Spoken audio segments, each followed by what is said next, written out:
Welcome, students. This is our fifth part of French Revolution. The title is Did Women Have a Revolution? औरतों ने France में अपनी position के लिए क्या क्या रेवोल्यूशन किए देखते हैं. The women were active participants in the event in France. They hope that the revolutionary government would improve their lives. Women ने एक्टिव पार्टिसिपेंट किया था जो भी फ्रांस में क्रांति हुई थी, जब भी शुरुआत हुई, और उनका ये मानना था कि जो रिवोल्यूशनरी गवर्नमेंट आएगी वो उनकी लाइफ को सुधारेगी. Most women of third estate had to work as launderers, sold flowers, fruits and vegetables for a living. Most women did not have access to education or training. Working women had also to care for their families, that is, cook, fetch water, queue up for bread, and look after the children. They were given lower wages. Third estate की ज़्यादातर औरतें जो हैं वो अपने घर को चलाने के लिए, पैसे कमाने के लिए अलग अलग काम करती थीं. जैसे लॉन्ड्रेसेस है, इसका मतलब है कपड़े धोना, फूल बेचना और फल और सब्जी बेचना. ज़्यादातर औरतें जो थीं वो एजुकेशन उनको नहीं मिली हुई थी या कोई ट्रेनिंग, तो जो भी छोटा मोटा उनको काम मिलता था वो करती थी और अपनी फैमिली के लिए खाना बनाती थी, पानी लाती थी और ब्रेड की दुकानों पर लाइन बनाकर खड़ी होती थी, बच्चों की देखभाल करती थी. और इसके बाद भी उन्हें जो है कम वेजेस मिलती थी, कम पैसे मिलते थे. Women started their own political clubs. Women ने अपने पॉलिटिकल क्लब्स बनाए और न्यूज़पेपर वो चलाती थी. और एक सबसे फेमस जो क्लब इनका रहा है वो था the society of revolutionary and Republican women. Their main demand was to enjoy the same political rights as men, but the condition of 1791 reduced them to passive citizen. Women का जो सबसे main demand थी वो ये थी कि उन्हें भी मैन की तरह ही पॉलिटिकल राइट्स मिलने चाहिए, लेकिन 1971 के कॉन्स्टिट्यूशन में उनको वोट देने का अधिकार तो अलग, बल्कि पैसिव सिटीज़न बना दिया, जो कि वोट नहीं देते थे, जो गिनती में नहीं आते थे. They demanded the right to vote, to be elected to the assembly and to hold political office. उनका ये डिमांड थी कि उन्हें भी वोट देने का अधिकार मिलना चाहिए, उन्हें भी असेंबली में इलेक्ट होने का अधिकार मिलना चाहिए और उनको पॉलिटिकल ऑफिस संभालने का मौका मिलना चाहिए. In the early years, the revolutionary government created a state school. Schooling was made compulsory for all girls. They were not forced into marriage against their will. तो जो रिवोल्यूशनरी गवर्नमेंट बनी थी राजा के बाद, उसमें स्कूल खुले गई. उन्होंने लड़कियों के लिए स्कूलिंग जो है, पढ़ाई लिखाई कंपलसरी करी, और ये भी किया कि लड़कियों को फोर्स किया जाता था कम उम्र में मैरिज करने के लिए, तो वो भी मना किया गया.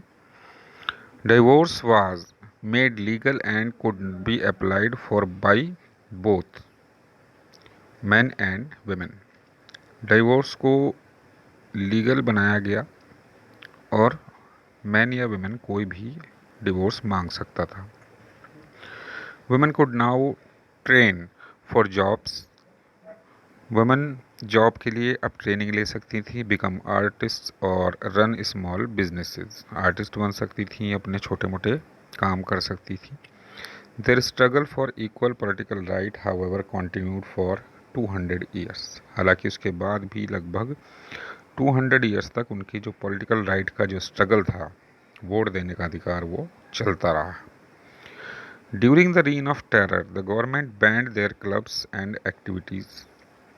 जब रीन ऑफ टेरर यानी कि मैक्सिमिलियन रॉबस्पेरे की गवर्नमेंट थी लुइस 16 के बाद, हालांकि जैकोबिन क्लब लोगों से जुड़ा हुआ क्लब था, लेकिन फिर भी उन्होंने इन औरतों को क्लब नहीं चलाने दिया गया. इनकी जो रिवोल्यूशनरी एक्टिविटीज़ थी वो बंद करा दी गई.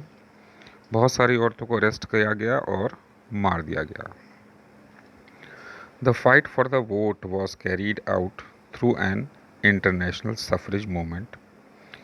हालांकि ये वोट की लड़ाई काफ़ी टाइम तक चलती रही, इंटरनेशनल मूवमेंट बनी ये। Late 19 and early 20th century, यानी कि ये 20th सेंचुरी 20वीं सदी तक ये लड़ाई चलती रही और फाइनली फ्रांस में वुमेन को जो वोट देने का अधिकार मिला था वो 1946 में मिला था। Now take the next topic, the abolition of slavery. जो गुलामी का अंत था वो कैसे हुआ, स्टार्टिंग कैसे हुई। One of the most revolutionary social reforms of the Jacobian regime was the abolition of slavery in the French colonies in the Caribbean, Martinique, Guadeloupe, and Saint Domingo were important suppliers of tobacco, indigo, sugar, and coffee.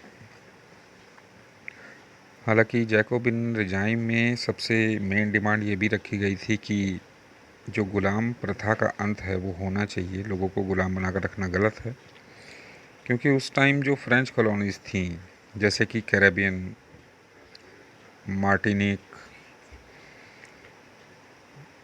गेडेलॉप and Saint Domingo, ये supply करते थे tobacco, Indigo, Indigo कहते हैं नील को जो कपड़ों में दिया जाता, शुगर और coffee.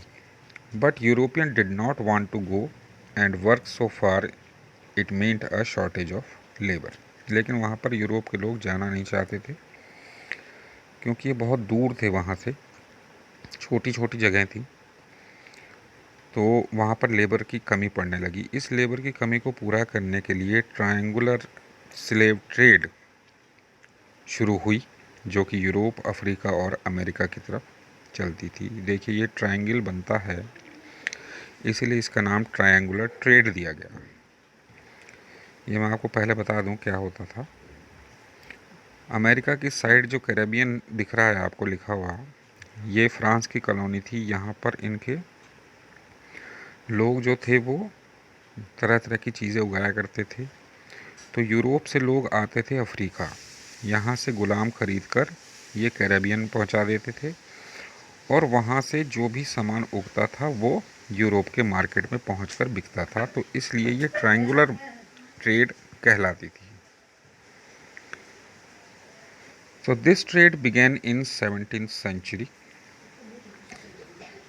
French merchants sailed to the African coast from local chieftains. France के जो मर्चेंट थे, व्यापारी थे, वो अफ्रीका में जाते थे और वहाँ के लोकल मुखिया जो होते थे कबीले के, उनसे मिलते थे। The slaves were packed tightly into ship and sent to Caribbean. तो वहाँ जो अफ्रीका के लोग थे वो खूब लंबे चौड़े ताकतवर होते थे, तो उनको गुलामी का काम कराया जाता था। वहाँ पर जो मुखिया थे उनको बेच दिया करते थे लोगों को, और उनको जहाज़ में बांध के रखा जाता था और कैरेबियन में भेज दिया जाता था। There they were sold to plantation owners, वहाँ पर उनको प्लांटेशन ओनर्स को बेच दिया जाता था दोबारा से। These slaves laborers made possible to meet the growing demand in European market for sugar, coffee and indigo.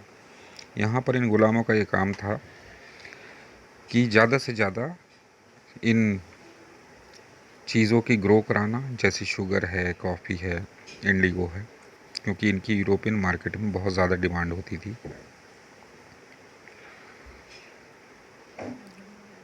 Throughout the 18th century, there was little criticism of slavery in France.